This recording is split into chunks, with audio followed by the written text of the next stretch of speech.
Hi, boys and girls. Welcome to Everyday Math Lesson 12.2, Review Clock Skills. The materials that you'll need today: pencil, notebook, math journal, and your template. Let's get started. The first thing that we're going to do is go over our math boxes from the previous lesson.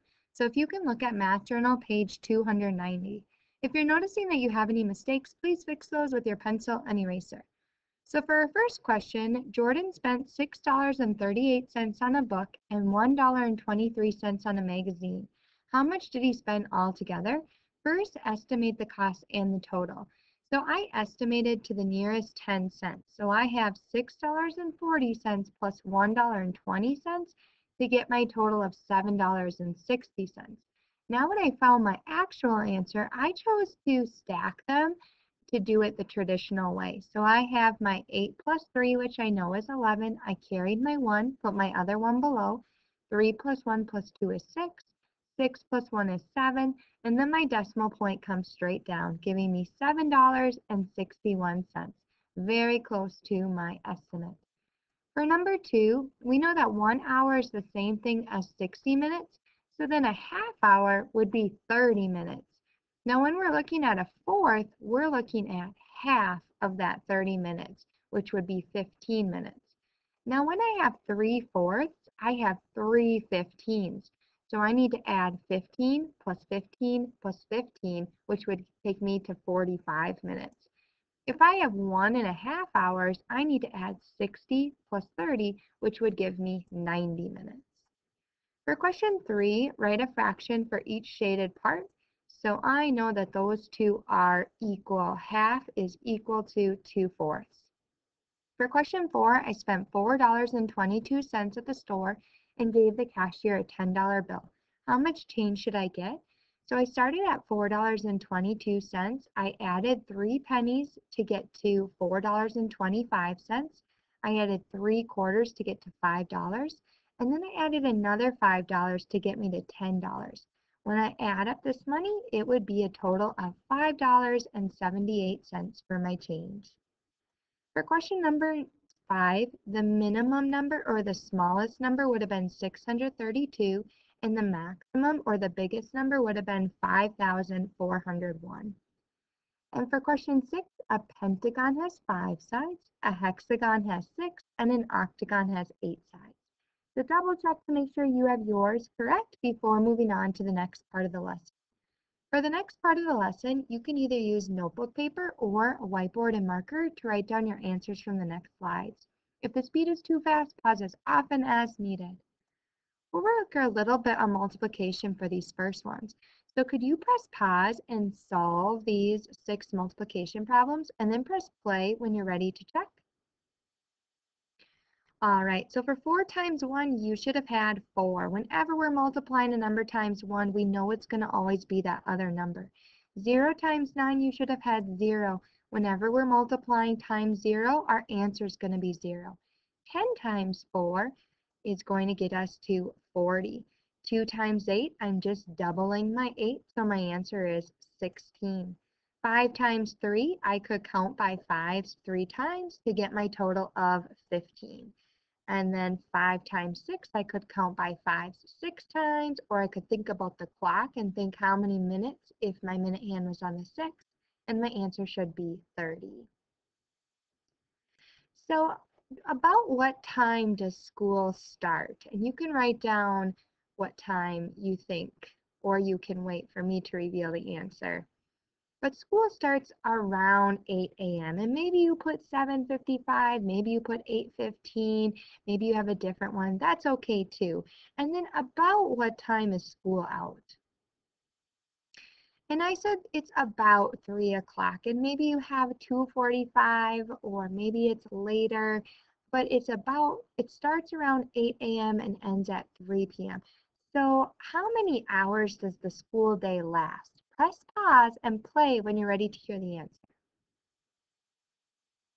So if you start at 8 and you count up, so I can think, okay, 9, 10, 11, 12, then after 12, I need to go to 1. So then 1, 2, 3. So it would have been a total of 7 hours is how long our school day is.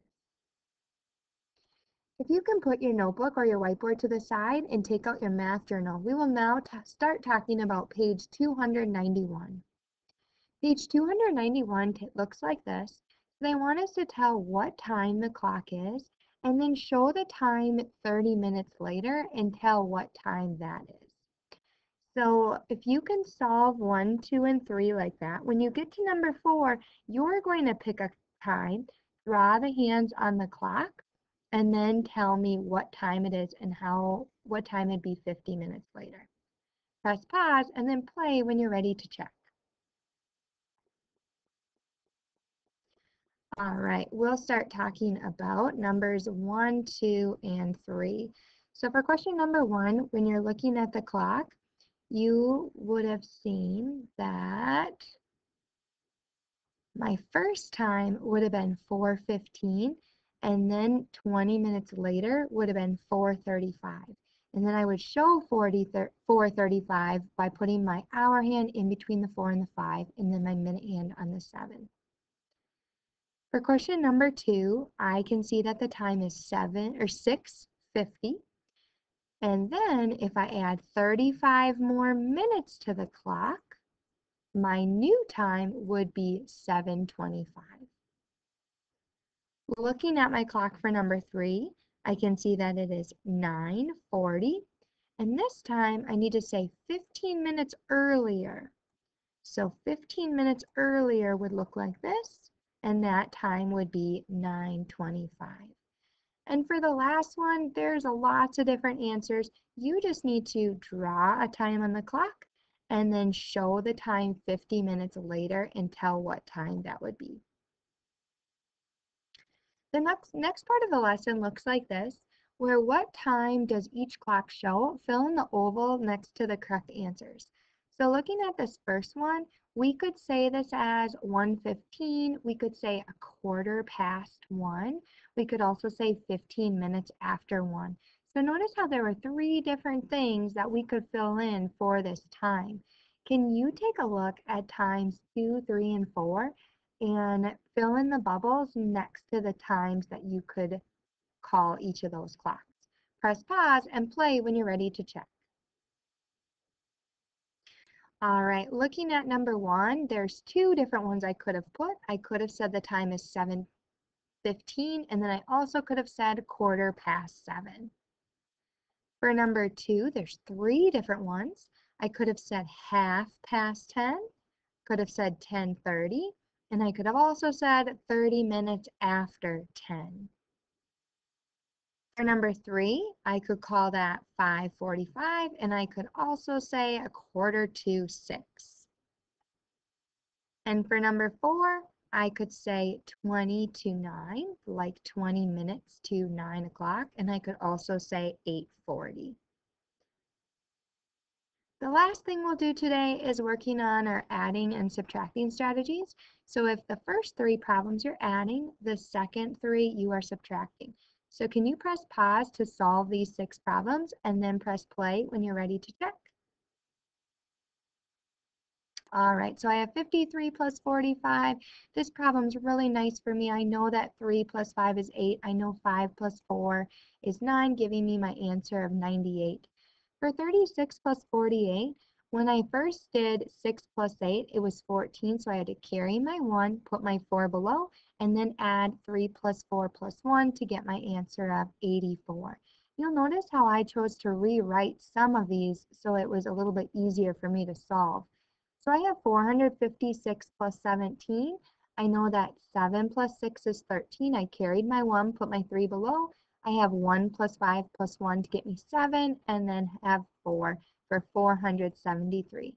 Now I'm switching my thinking to subtraction.